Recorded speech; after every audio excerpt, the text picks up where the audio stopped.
Semua orang di desa menganggap Sarno sebagai bujang tua yang malang, miskin, tak berharga, dan ditakdirkan untuk hidup dalam kehinaan.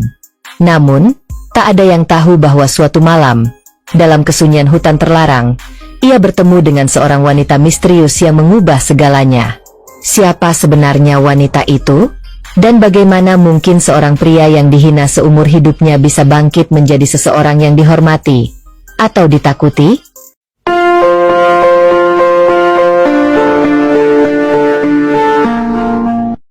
Di sebuah desa terpencil yang dikelilingi sawah dan hutan lebat, hiduplah seorang pria bernama Sarno. Usianya sudah menginjak 45 tahun, tetapi ia masih seorang bujang tua yang miskin dan tak punya siapa-siapa. Rumahnya hanya gubuk reot di pinggir desa, beratap daun rumbia yang sudah bolong di sana-sini. Setiap hari, Sarno bekerja sebagai buruh serabutan, kadang membantu panen padi, kadang mencari kayu bakar di hutan, kadang menjadi kuli angkut di pasar. Namun, meski sudah bekerja keras, hidupnya tetap sengsara. Warga desa seringkali memperlakukannya dengan hinaan dan cemoohan. Mereka menganggapnya sebagai pria pemalas yang tidak berguna, seseorang yang tidak layak dihormati. Anak-anak kecil sering berlarian di belakangnya sambil menyanyikan lagu ejekan. Para ibu-ibu bergosip tentang betapa menyedihkannya hidupnya, dan para pemuda mengejeknya karena tak punya istri maupun harta. Meski hatinya sakit, Sarno selalu mencoba tersenyum. Ia tidak pernah membalas hinaan itu dengan kemarahan, meskipun dalam hatinya ia ingin sekali berteriak dan menuntut sedikit penghormatan.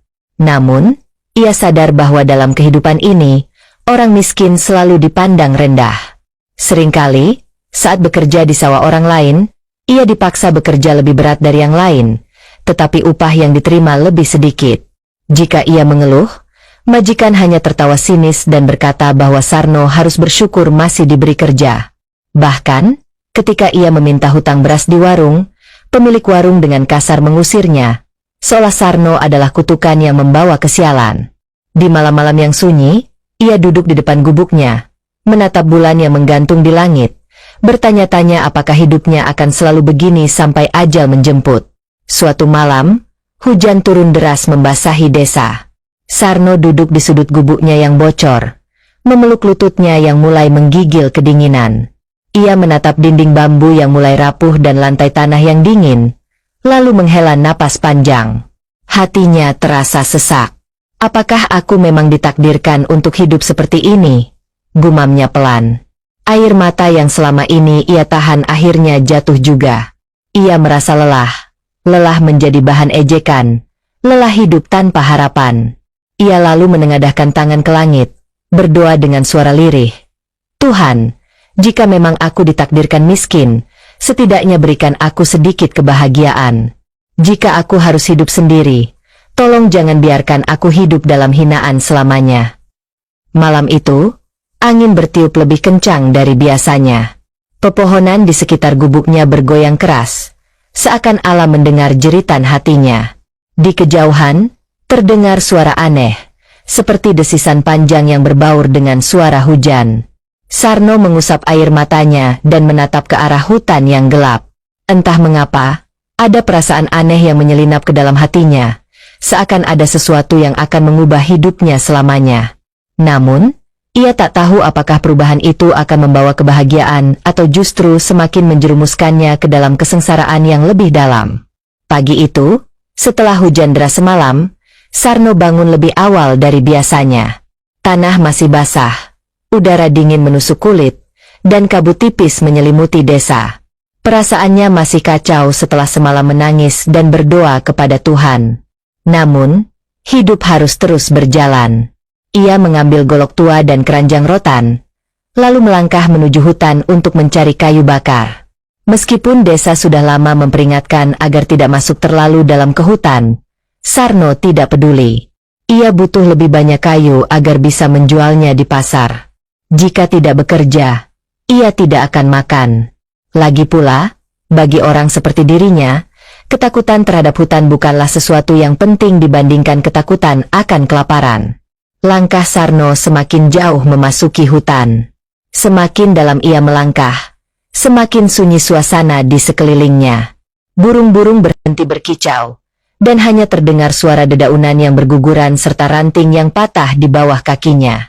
Angin yang berhembus terasa berbeda, seperti bisikan samar yang menghantui.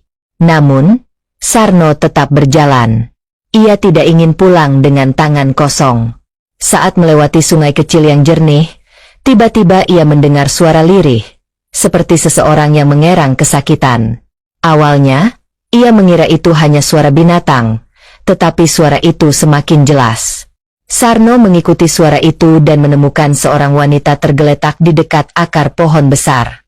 Wanita itu mengenakan pakaian serba hijau, dengan rambut panjang terurai dan kulit pucat seperti bulan purnama. Tubuhnya gemetar, dan ada bekas luka di lengannya, seperti cakaran tajam. Wajahnya tampak kesakitan, tetapi meskipun dalam keadaan terluka, kecantikannya begitu luar biasa. Sarno terdiam sesaat, tidak percaya dengan apa yang dilihatnya. Bagaimana mungkin ada wanita secantik ini di tengah hutan? Apakah ia tersesat? Atau mungkin sesuatu yang lebih dari manusia biasa? Namun, Sarno bukanlah orang yang tega meninggalkan orang lain dalam kesulitan. Ia segera berlutut di samping wanita itu dan bertanya dengan suara lembut. "Enduk, kamu kenapa? Siapa yang melukaimu?" Wanita itu membuka matanya perlahan, menatap Sarno dengan pandangan penuh rasa sakit. "Tolong aku." Suaranya nyaris tak terdengar. Tanpa berpikir panjang, Sarno merobek sebagian kainnya untuk membalut luka di lengan wanita itu. Tangannya gemetar, bukan karena takut, tetapi karena ia sadar sedang berhadapan dengan sesuatu yang misterius. "Aku harus membawamu ke desa," kata Sarno dengan khawatir.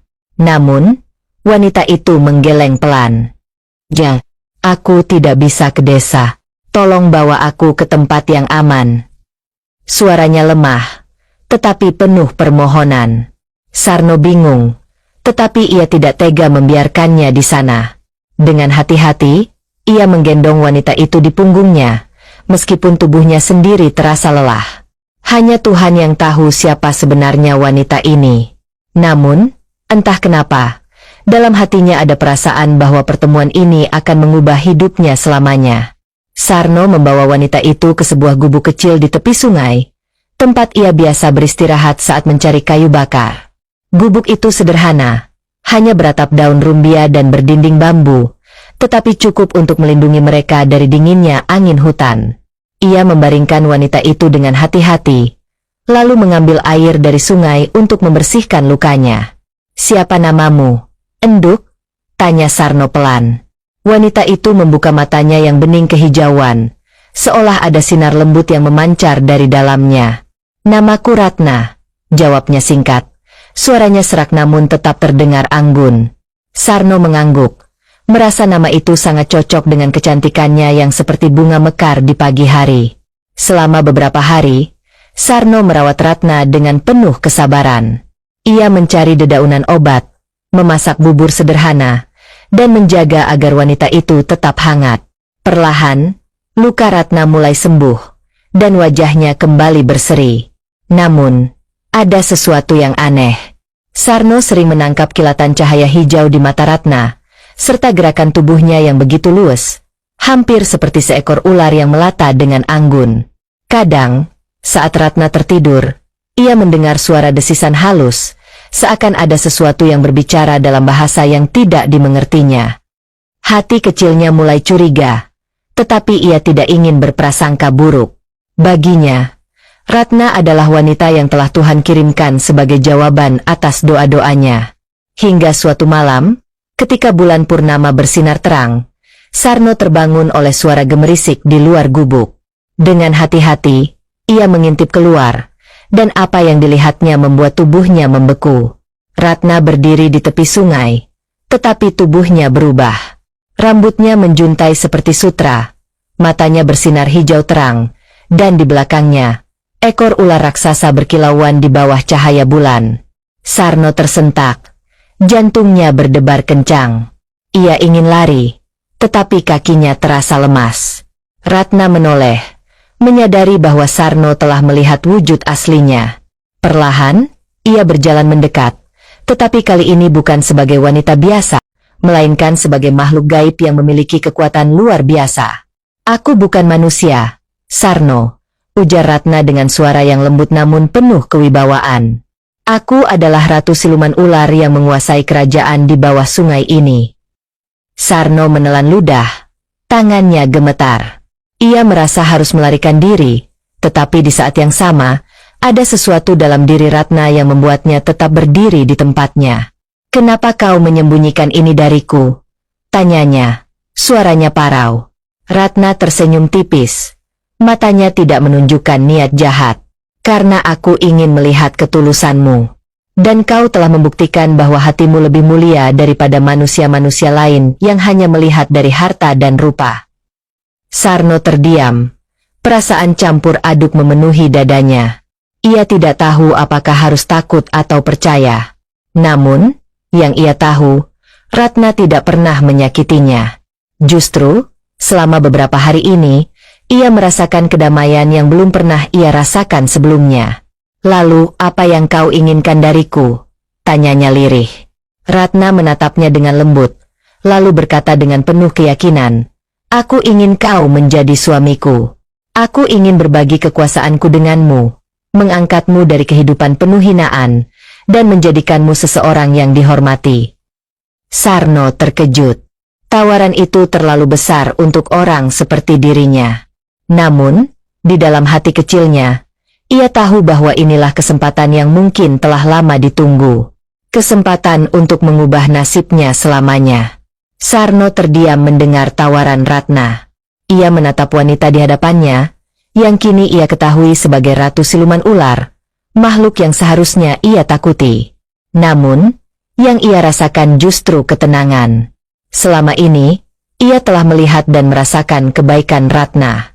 Ia bukan makhluk jahat seperti yang diceritakan orang-orang. Ratna telah menunjukkan ketulusan dan kasih sayang yang bahkan tak pernah ia dapatkan dari manusia. Kenapa aku? Tanya Sarno akhirnya. Suaranya bergetar. Ratna tersenyum. Sepasang mata hijaunya memancarkan ketulusan. Karena kau berbeda. Sarno, kau menolongku tanpa mengetahui siapa aku, tanpa mengharapkan imbalan. Kau memiliki hati yang tulus, dan itu lebih berharga dari semua harta di dunia. Akhirnya, dengan penuh keyakinan, Sarno menerima lamaran Ratna. Malam itu, di bawah cahaya bulan purnama, mereka mengikat janji dalam upacara gaib yang hanya disaksikan oleh alam. Setelah pernikahan mereka, Ratna membawa Sarno ke istananya di dalam kerajaan bawah air. Betapa terkejutnya Sarno ketika melihat keindahan tempat itu. Air sungai yang tampak biasa dari luar ternyata menyembunyikan kerajaan megah dengan istana berkilauan emas dan batu permata. Pelayan-pelayan siluman menyambutnya dengan hormat, dan Ratna memperkenalkannya sebagai suaminya, raja pendamping kerajaan bawah air. Sarno yang selama ini dihina sebagai orang miskin, kini berdiri sebagai raja yang disegani. Beberapa bulan kemudian, Sarno kembali ke desanya. Namun, ia bukan lagi Sarno yang dulu. Kini, ia mengenakan pakaian dari kain sutra yang mahal, perhiasan emas menghiasi tangannya, dan kudanya yang gagah melangkah dengan anggun di jalan desa. Para warga yang dulu menghina kini menatapnya dengan mata terbelalak penuh rasa kagum dan iri. Itu benar-benar Sarno, bisik seseorang. Bagaimana mungkin seorang bujang tua miskin tiba-tiba menjadi orang kaya dan terhormat? Gosip mulai menyebar. Mereka yang dulu merendahkannya kini justru berusaha mendekatinya.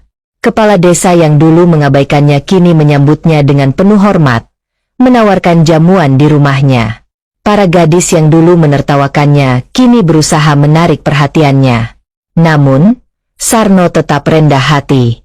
Ia tidak melupakan penderitaan masa lalunya, dan justru menggunakan kekayaannya untuk membantu warga miskin, membangun masjid, memperbaiki jalan, dan memberi pekerjaan bagi mereka yang membutuhkan. Namun, di balik kejayaan Sarno, ada mereka yang tidak senang dengan keberuntungannya. Beberapa pemuda kaya yang dulu sering menghinanya merasa terancam dan mulai menyebarkan fitnah. Sarno pasti menggunakan ilmu hitam, seru salah satu dari mereka. Tak mungkin seorang miskin tiba-tiba menjadi kaya tanpa bantuan kekuatan gaib. Desas-desus itu mulai menyebar ke seluruh desa. Beberapa orang mulai takut kepadanya, sementara yang lain iri dan mencari cara untuk menjatuhkannya. Namun, Sarno tidak peduli. Baginya, yang terpenting adalah ia telah menemukan kebahagiaan sejati bersama Ratna. Ia tidak lagi sendiri, tidak lagi menderita, dan tidak lagi menjadi bahan hinaan. Namun, ia tidak tahu bahwa ujian terbesar dalam hidupnya belum tiba. Sebuah cobaan yang akan menguji kesetiaannya dan menentukan nasibnya di masa depan. Hari-hari berlalu, dan Sarno semakin menikmati kehidupannya yang baru. Ia kini dikenal sebagai orang kaya yang dermawan, seorang lelaki yang dulunya dihina tetapi kini dihormati oleh seluruh desa. Namun, kejayaan itu membawa konsekuensi yang tidak pernah ia bayangkan sebelumnya. Kabar mengenai kekayaannya terus menyebar, bahkan hingga ke desa-desa tetangga. Banyak yang penasaran bagaimana seorang bujang tua miskin bisa berubah begitu drastis dalam waktu singkat. Fitnah pun semakin liar. Beberapa orang mulai takut kepadanya, berbisik bahwa kekayaannya berasal dari persekutuannya dengan makhluk halus. Sarno pasti memelihara siluman. Tidak mungkin seorang seperti dia bisa tiba-tiba menjadi kaya raya, ujar seorang warga dengan nada ketakutan. Di tengah hiruk-pikuk fitnah itu, ada seorang wanita bernama Sulasih, gadis tercantik di desa yang dulu sering mencemooh Sarno. Ia berasal dari keluarga kaya dan terbiasa mendapatkan apapun yang ia inginkan. Namun kini, ia merasa iri karena Sarno, yang dulu dianggap rendah, justru hidup lebih mewah dari dirinya. Dengan penuh tipu daya, ia berusaha mendekati Sarno, berpura-pura menaruh hati padanya. "Aku dulu bodoh, Sarno," bisiknya suatu malam, saat mereka bertemu dalam sebuah acara desa. "Aku tidak menyadari bahwa kaulah lelaki yang sebenarnya pantas untukku." Ia tersenyum menggoda, mencoba merayunya dengan kecantikan yang selama ini menjadi senjatanya. Sarno hampir terperdaya. Bagaimanapun, di masa lalu, ia pernah bermimpi bisa bersama wanita seperti Sulasih, cantik, kaya, dan dihormati. Sesaat, ia merasa ragu. Hatinya goyah. Ratna memang telah memberikan segalanya padanya, tetapi di lubuk hatinya yang paling dalam, ia masih seorang manusia biasa yang memiliki keinginan dan kelemahan. Ia mulai berpikir, apakah ia harus menerima godaan ini? Bukankah dulu ia selalu berharap dicintai oleh seorang wanita dari dunia manusia? Namun, sebelum ia bisa mengambil keputusan, sesuatu terjadi. Pada malam itu, saat Sarno kembali ke rumah, Ratna sudah menunggunya. Matanya yang biasanya lembut kini penuh dengan kesedihan dan kekecewaan. "Aku tahu apa yang terjadi, Sarno." Suaranya tenang tetapi mengandung luka yang dalam. "Aku memberimu segalanya, bukan hanya kekayaan, tetapi juga cintaku. Apakah itu belum cukup bagimu?" Sarno tersentak. Ia menatap Ratna, menyadari bahwa ia hampir membuat kesalahan yang tidak bisa dimaafkan. Ia telah melupakan siapa yang benar-benar berada di sisinya saat semua orang meninggalkannya. Dengan penuh penyesalan, ia berlutut di hadapan Ratna. "Aku bodoh," katanya dengan suara bergetar. "Aku hampir menghancurkan segalanya." Ratna menatapnya lama sebelum akhirnya tersenyum pahit. "Aku masih mencintaimu, Sarno. Tapi kesetiaan adalah hal yang paling berharga dalam dunia kami. Jika kau mengkhianati janji ini lagi, aku tidak akan bisa bersamamu." Kata-kata itu mengguncang hati Sarno. Ia menyadari bahwa apa yang dimilikinya bersama Ratna lebih dari sekadar kekayaan. Ini adalah cinta sejati yang tidak bisa dibeli dengan apapun. Namun, meskipun ia telah menyadari kesalahannya, takdir belum selesai mengujinya. Ujian terbesar masih menantinya, sebuah kejadian yang akan menentukan apakah ia benar-benar pantas mendapatkan kehidupan yang telah diberikan padanya, atau kehilangan segalanya selamanya. Sejak malam itu, Sarno berusaha menebus kesalahannya. Ia semakin mencintai dan menghormati Ratna, berusaha menunjukkan bahwa ia pantas menjadi suaminya. Namun, sayangnya, fitnah di desa semakin menjadi-jadi. Para tetua dan dukun desa berkumpul, membahas keberadaan Sarno yang mereka anggap tidak wajar. Ia telah membawa kekuatan gaib ke desa ini. Kita tidak tahu apakah ia akan mendatangkan berkah atau malah malapetaka, ujar kepala desa dengan suara tegang. Warga yang dulu menghina Sarno, kemudian memujanya, kini berbalik lagi menjadi musuhnya. Rasa iri dan ketakutan mereka membuat mereka buta. Suatu malam, ketika Sarno sedang berada di rumahnya, sekelompok warga datang membawa obor dan senjata tajam. Mereka menuduhnya mempraktikkan ilmu hitam dan membawa malapetaka bagi desa. Sarno, keluarlah. Kami tidak akan membiarkan iblis bersembunyi di desa ini, teriak seseorang dari luar. Sarno keluar dengan tenang, mencoba menjelaskan bahwa ia tidak melakukan sesuatu yang salah. Namun, ketakutan telah mengubah warga desa menjadi buta dan beringas. Mereka tidak mendengar alasannya. Beberapa orang mulai melempar batu ke arah rumahnya, menghancurkan kaca jendela dan dindingnya. Saat situasi semakin memanas, Ratna muncul dengan kemegahan gaibnya.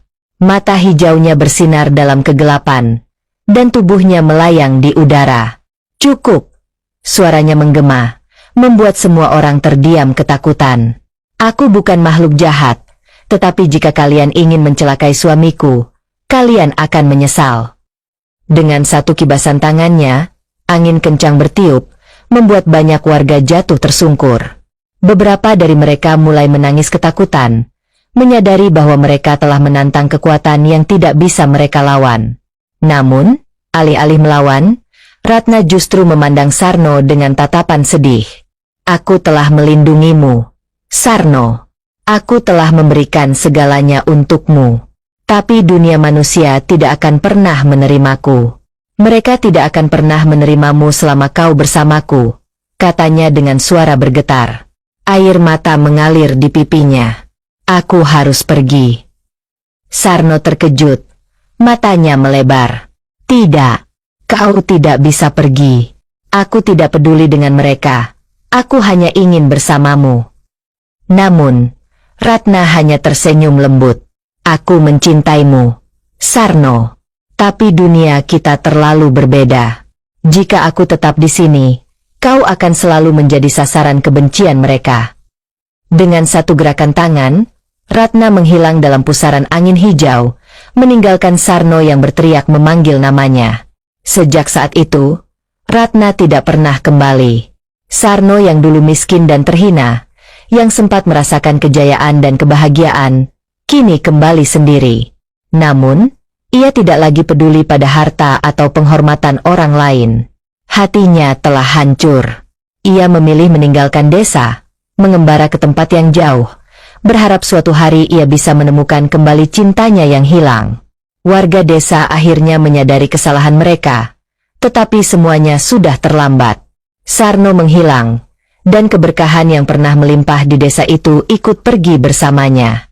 Ladang yang dulu subur menjadi tandus, sungai yang jernih perlahan mengering. Orang-orang mulai berbisik bahwa itu adalah kutukan karena mereka telah mengusir seseorang yang tidak bersalah. Legenda tentang Sarno dan Ratu Siluman Ular menjadi cerita yang diceritakan turun-temurun, sebuah kisah tentang cinta, kesetiaan, dan bagaimana ketakutan serta iri hati dapat menghancurkan sesuatu yang indah. Namun, bagi Sarno, kisah itu bukan sekadar legenda. Itu adalah kisah nyata tentang kehilangan terbesar dalam hidupnya. Kisah Sarno mengajarkan bahwa ketulusan dan kesetiaan adalah harta yang lebih berharga daripada kekayaan. Namun, dunia seringkali tidak bisa menerima sesuatu yang berbeda, dan ketakutan serta iri hati dapat menghancurkan kebahagiaan yang sudah di depan mata. Jangan pernah menilai seseorang hanya dari luarnya, karena kebaikan sejati tidak selalu tampak jelas. Hargailah cinta dan kepercayaan sebelum semuanya terlambat.